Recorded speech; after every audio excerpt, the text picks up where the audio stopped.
पूज्यास्पद गुरुजी गुरुमावृंद तथा मोर छोट बड़ भाई और भौणी मैंने अमर सहपाठी गण आज हूँ अगस्ट मास 15 तारीख। यही अगस्ट मास 15 तारीख मत किसी कहबार सुजोग मिल मुझे निजक धन्यमान करुच्छी। मोर किसी त्रुटि भूल रही मत क्षमा करेंगे।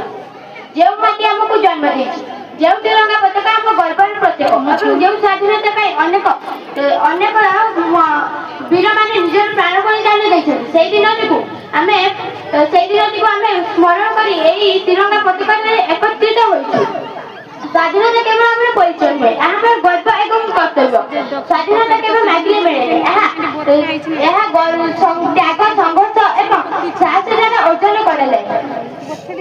आम देश अशीतम आम देश अशीतम स्वाधीनता दिवस पालन कर 1947 मसीहा अगस्ट मास आम देश स्वाधीन लाभ होता बहु वर्ष पूर्व इंग्रेज मैंने आम देश को वाणिज्य करने बस्ती स्थापन कले तार किसी वर्ष पर आम सरकार सुजोग उठाई से आम देश को शासन करने को लगी पड़े।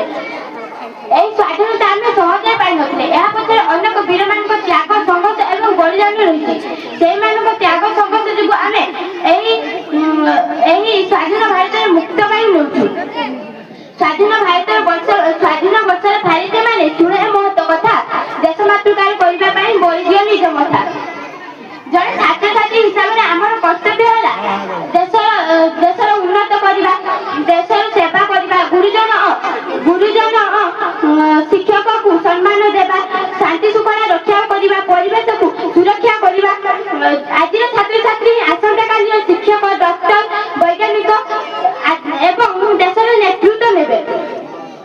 मो देश जवान सबुठ महान जीव किया कुह डरी रक्त बहाइबु नहले मरिबु आसिबुनी केबे फेरे आसिबुनी केबे फेरे। शेषर मु एते कहबा को चाहूची जे आम देश बहुत दुर्नीति दुस्साहस चलती किंतु